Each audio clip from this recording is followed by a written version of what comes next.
Hey, Jonathan, welcome to the show. How are you doing? Hey, I'm good. How are you? Doing good. So tell us who you are and what you do.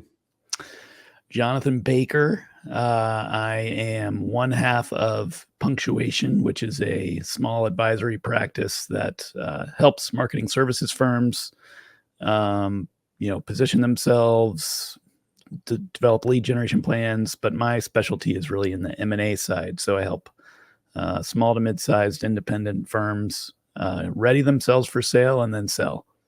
Awesome. Well, that's much needed.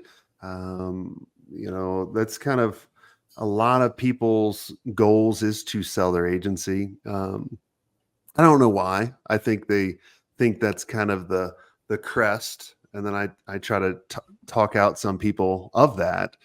And especially, I would piss off my business partners sometimes because we bought 10 agencies in the past 3 years. And I would talk to an agency owner that was really profitable, like let's say 1 million in EBITDA and not doing much. I'm like, why do you want to sell? What am I missing?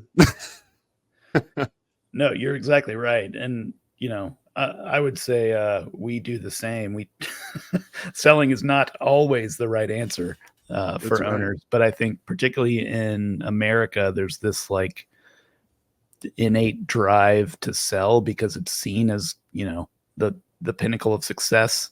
Um, but that's a fallacy. Success should be what drives you. When do you think it's right for someone to sell their agency? Well, when you're not having fun, would be a big one. I think there are time reasons, and then there are financial reasons. Okay. Time wise, it could be you're approaching, retirement age. It could be that you are itching to try out a new career. Um, Financial reasons, it could be that you just want to stop working, and you know that if you hit this number, then you don't need to work anymore. Um, and then there are just some kind of burnout reasons, like you get burnt out, and or you hit an inflection point, and you know that in order to grow or level up, you're going to have to invest in another layer of management, and that's just not something you want to take on. That's a good time to sell. I I agree with you on that one and a couple other ones. I think if you know exactly what you want to do next, excuse me, I'm choking. But if you know exactly what you want to do next, I think it's a great one. But if you think, I just want to sell it so I have a ton of money and then I can tell the world to F off, I kind of look at them and going, you can already tell the world to F off. Look at the stats.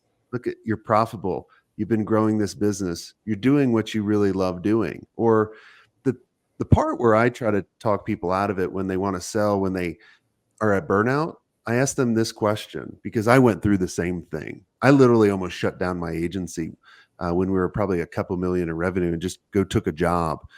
And I said, what do you want to do every single day that you love, that gives you energy? And what are the things you hate that you want to get rid of? And just get rid of them.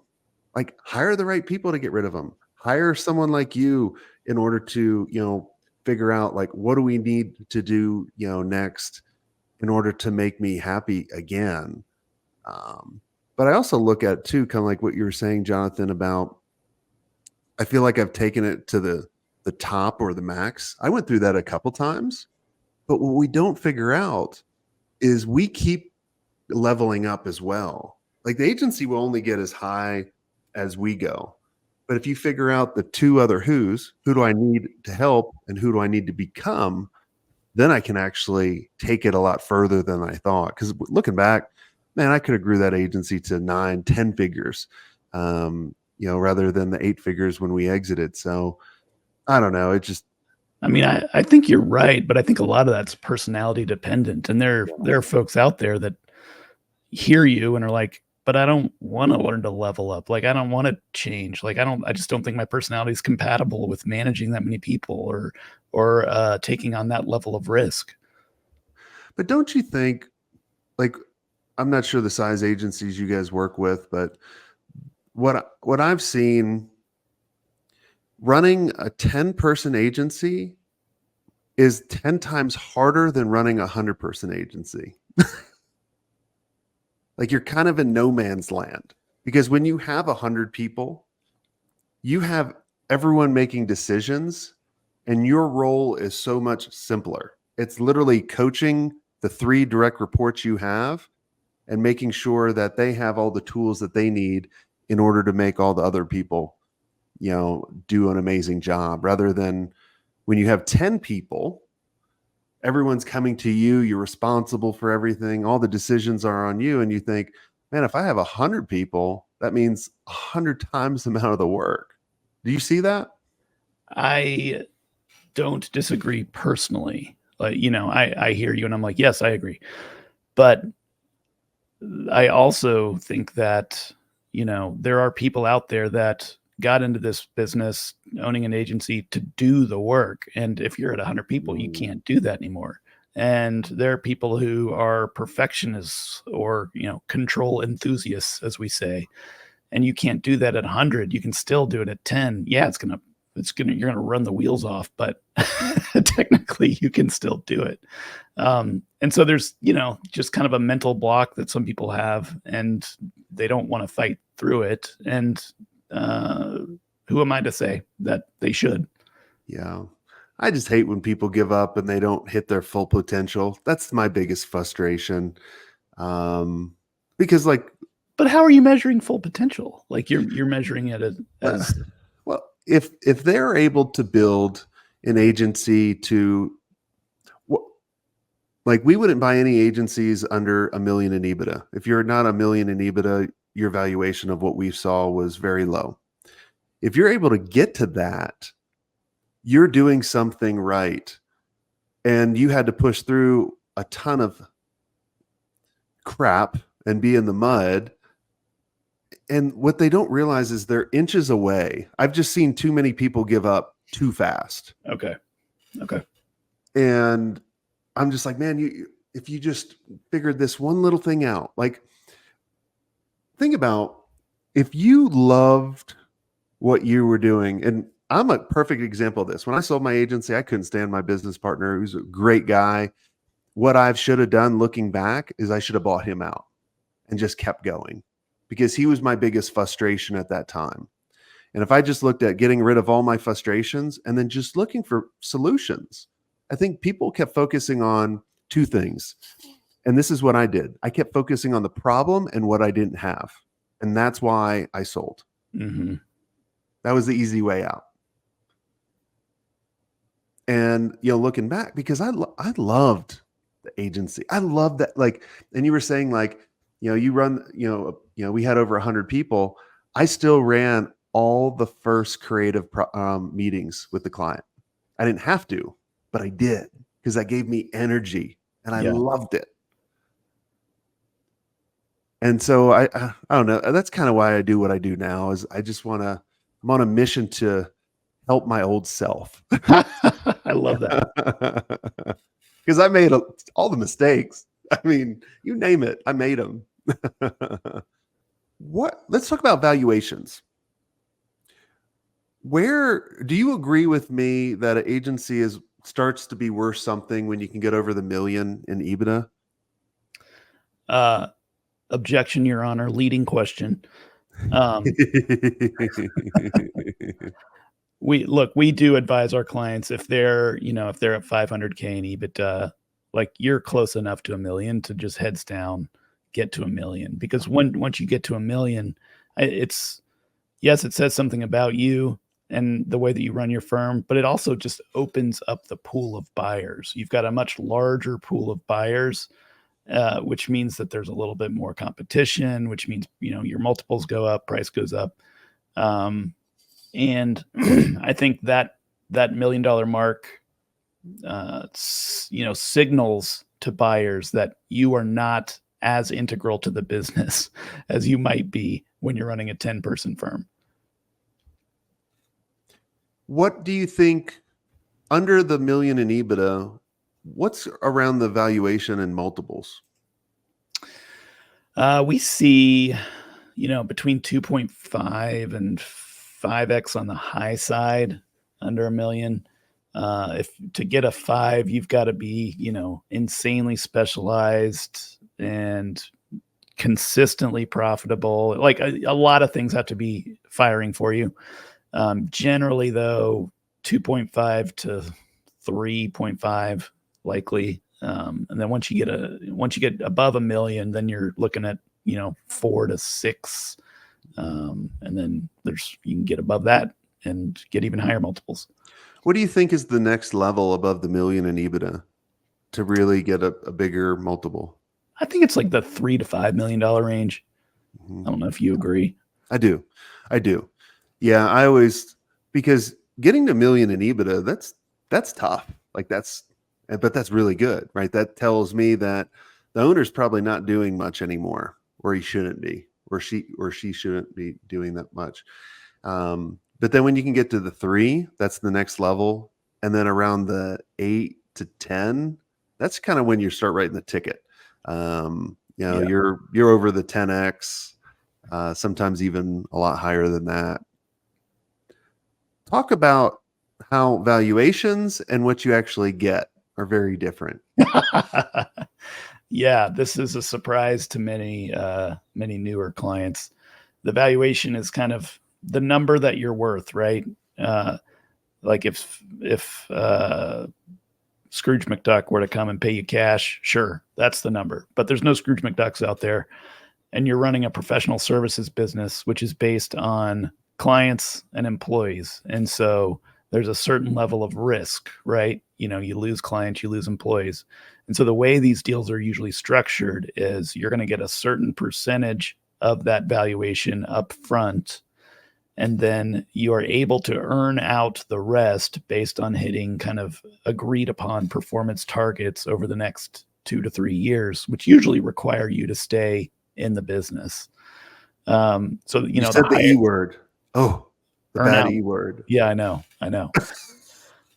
Um, Usually, like the higher your client concentration, the lower you can expect to get upfront, because it's just a riskier business if you lose that client. Yep. On average, we're seeing deals 40 to 50% upfront, and then the rest is kind of contingent.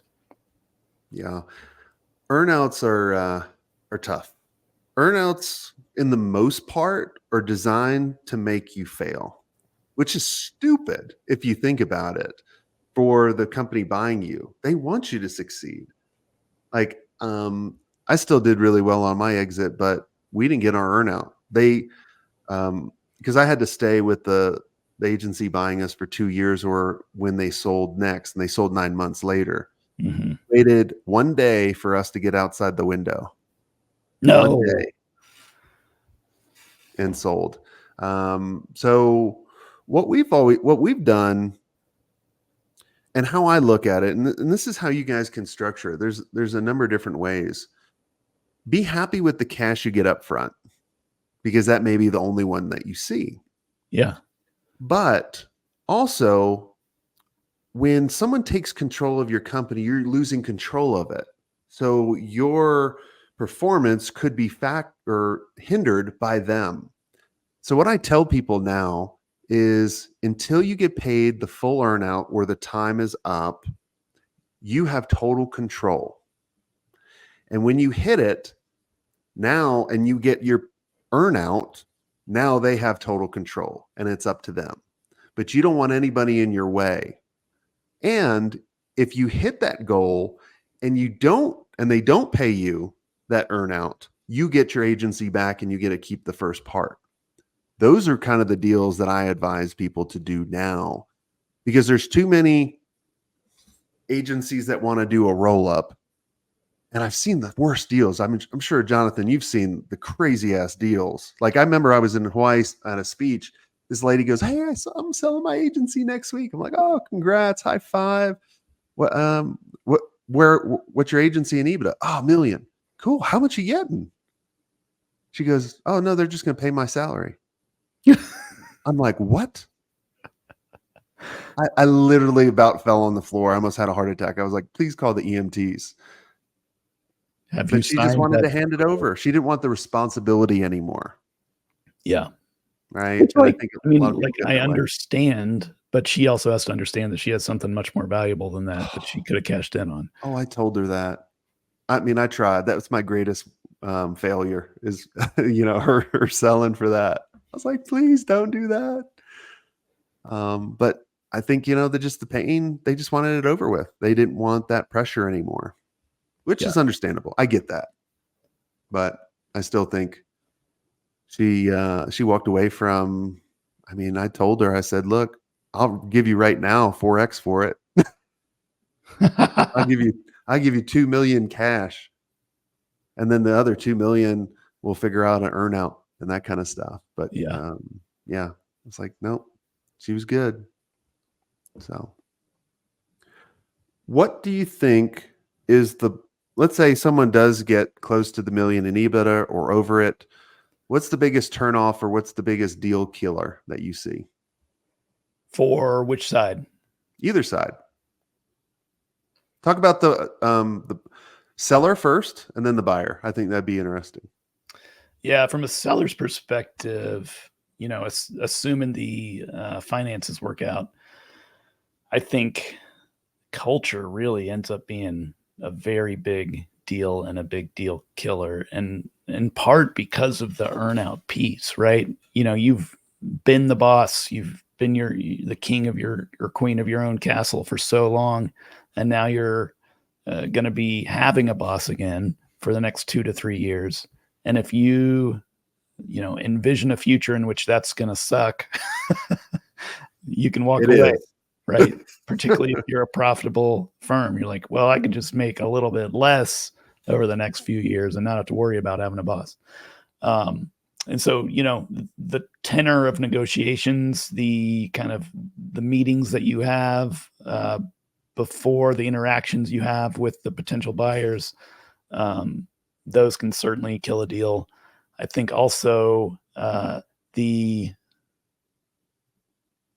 the long-term plans of the buyer can kill a deal. And buyers usually say the right things, but once you get into the middle of negotiations, you can kind of start to suss out, well, what are they really trying to do here? Are they trying to do just like slash costs, do a quick roll up and then flip it?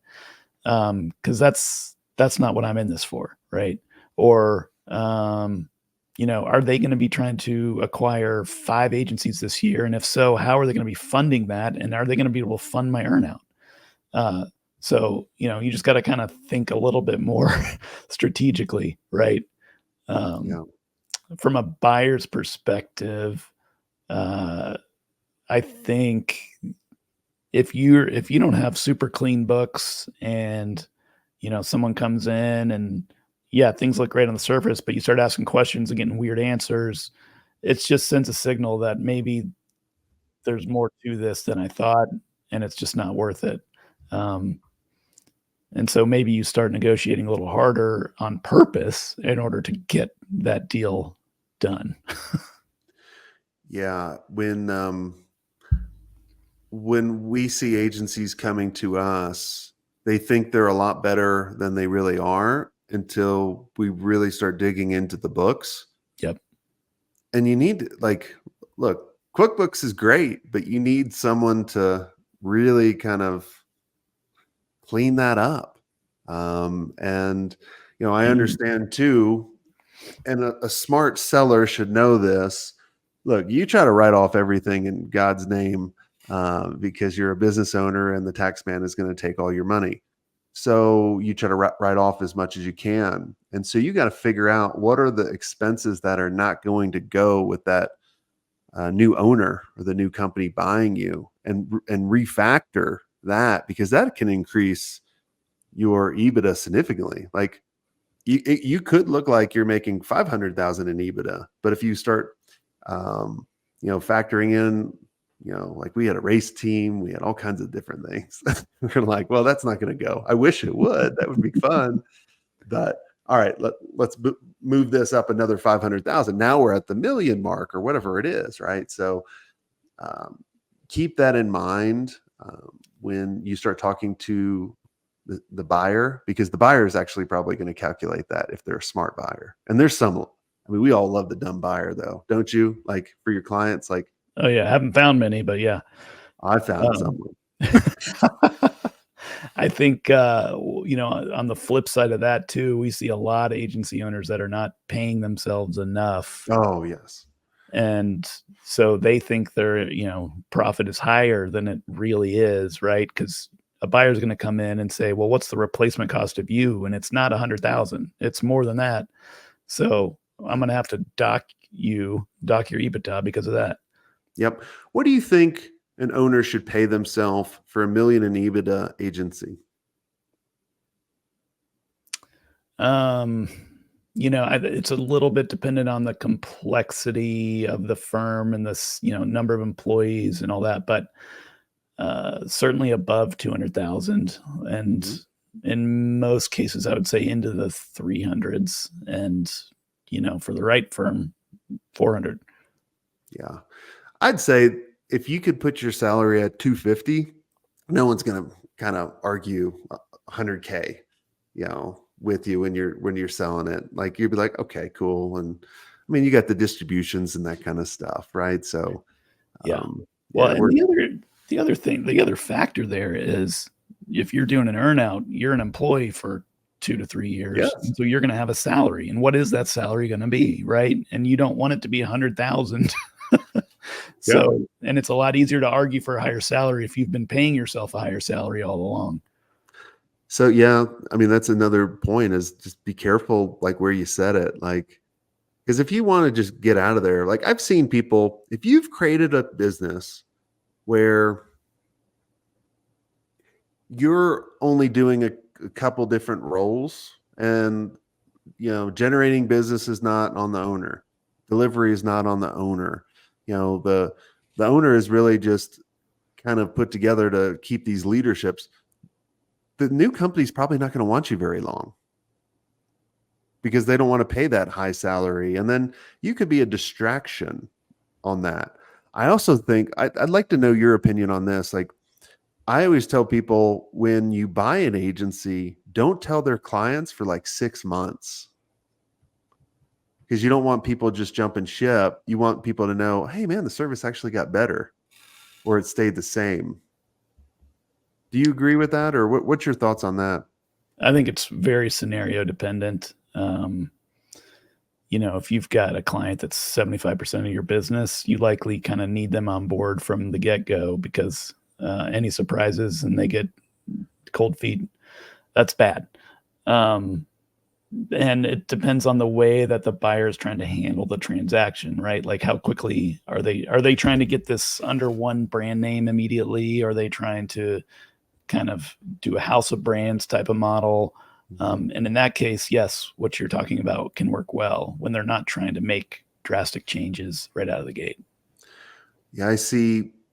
Like if I was going to buy someone that had a client that was 75%, I'm going to buy them as an asset purchase, and I'm going to make sure that they get that client to sign an agreement saying that they can transfer that clause over to me, Yep. and then they would stay. And that would be a deal killer if they didn't. I've seen that happen a lot of times where, one of the things I tell our mastermind members to do if they ever do want to have the option to sell is make sure you have in your contracts that you can transfer the clause by just a written notice. You don't have to get their permission. Because if you're sold as an asset purchase, you're going to have to go to them and say, "Hey, I'm about to be sold. Can you sign this?"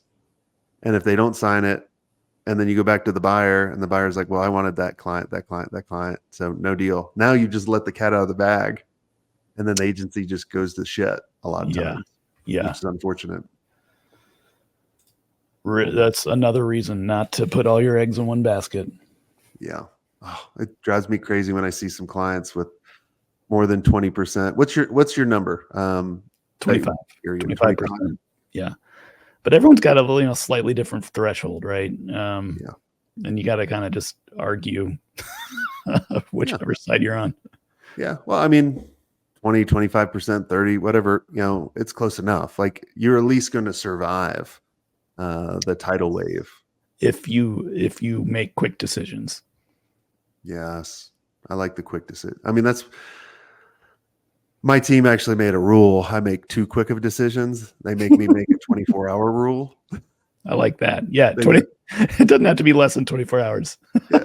But I'm like, I mean, I'm either going to be like, I'm going to win or I'm going to learn. That's how I look at it. But I'm not going to be sitting on this decision for very long.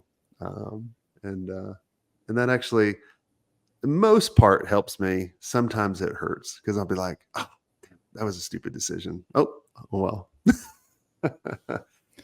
Well, Jonathan, this has been a lot of fun. Is there anything I didn't ask you that you think would benefit the listeners listening in? I mean, I'd love to talk a little bit about what to do if you don't sell, right? Because Yeah. there's a lot of folks out there that the majority of agencies will never sell. Hmm. Um, and if that's the case, build yourself a firm that is giving you the quality of life that you want and is profitable, right? Uh, and that can look like a lot of different things, but a lot of things that a buyer looks for are the same things that make a firm just a good one, right? And so a lot of the advice is actually similar, even if It's you're the not same. planning on selling. Yeah, I mean, like I look at it as if you build a business where someone's going to want to buy it, like it goes back to what I originally started out. Like, why would you sell? Like you're doing the stuff you love doing. You're making a ton of money doing it. You guys are extremely profitable. Like, what am I missing? Um, I I always tell people build the agency around you of what you like, what you absolutely, love. yeah. And it can be really hard to find a competent number two that you can trust. But if you have that person, it makes it a lot easier to not sell. Yeah. Well, I mean, it's all about your team. Like I understand why people sell is because they feel alone and isolated and they want to be a part of someone bigger and they'll think the bigger people will solve their problems. But what they don't realize is a lot of times they create more problems. That's absolutely true. Financial problems, people Hmm. problems. Yes. Yeah. You're amping it up. But that's why I always tell people, I'm like, look, just because you haven't found the right number two doesn't mean that they're out there. And they'll be like, oh, I've tried everything. I'm like, no, I always go back to my stories. Like, I've got food poisoning from Applebee's twice. I just never go back to Applebee's, but I still eat out. Like Applebee's is the worst restaurant anyway. But they'll never be a sponsor. Man, really burning that bridge. Really burning that bridge. Screw you, Applebee's. But it's like just because you haven't found them yet, but they're out there. And when people find that perfect number two, that number three, all these people, it makes it so much fun to grow with them. Yes, absolutely. I think a lot of people also don't realize that maybe not being able to find the number two means they need to work on themselves a little bit more.